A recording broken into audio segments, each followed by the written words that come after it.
আসছে একটু পরে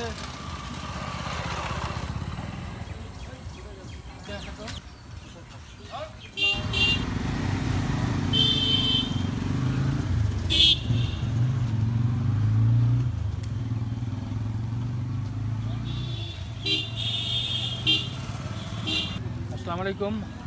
আজকে আমি এসেছি চুয়াডাঙ্গা জেলার দামোদর থানার শিবনগর একটা এলাকায়, যেখানে ডিসি ইকো পার্ক এলাকা আছে। আমরা জানি ইকোসিস্টেম কী জিনিস। একটা বাস্তুসংস্থান গড়ে উঠেছে এখানে, উদ্ভিদের, প্রাণীর। নিচে আমাদের বিভিন্ন খাল বিল আছে, নদী নালা আছে। এবং এইটা আমরা দেখছি যে নদিয়া স্টেটের জমিদার শ্রী নফর পাল চৌধুরীর এখানে একটা বাগান ছিল। সেই বাগানটা আমরা আমাদের জীবনে, আমরা যখন স্টুডেন্ট ছিলাম তখন দেখেছি যে এখানে পর্যাপ্ত পরিমাণে গাছ ছিল, কিন্তু সেই গাছগুলো বর্তমানে এখন নেই।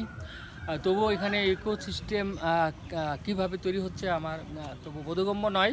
তবু আমরা বলবো যে এটা ইকোসিস্টেম চালু করেছে।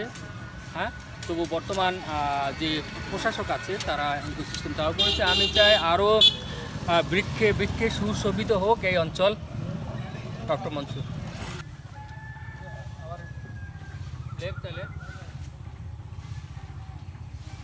এইখান থেকেই পার্কটা শুরু হয়েছে। আমরা দেখছি দুই পাশেই বাগান আছে, বিভিন্ন গাছ আছে। আমি দেখেছি এইটা। এবং আমি যখন ছাত্র ছিলাম তখন প্রায় 1981 সালে এই অঞ্চল দিয়ে আমি নাটোদা হাই স্কুল বলে একটা স্কুল আছে, সেই স্কুলে পড়েছি। 81 সালের পরে আর এখানে আমার আসা হয়নি। তবুও অনেক গাছ এখানে রয়েছে। এবং এখানে বন্য পশুদের সংরক্ষণ করা হচ্ছে, এটা শুনে আমি খুবই খুশি হলাম।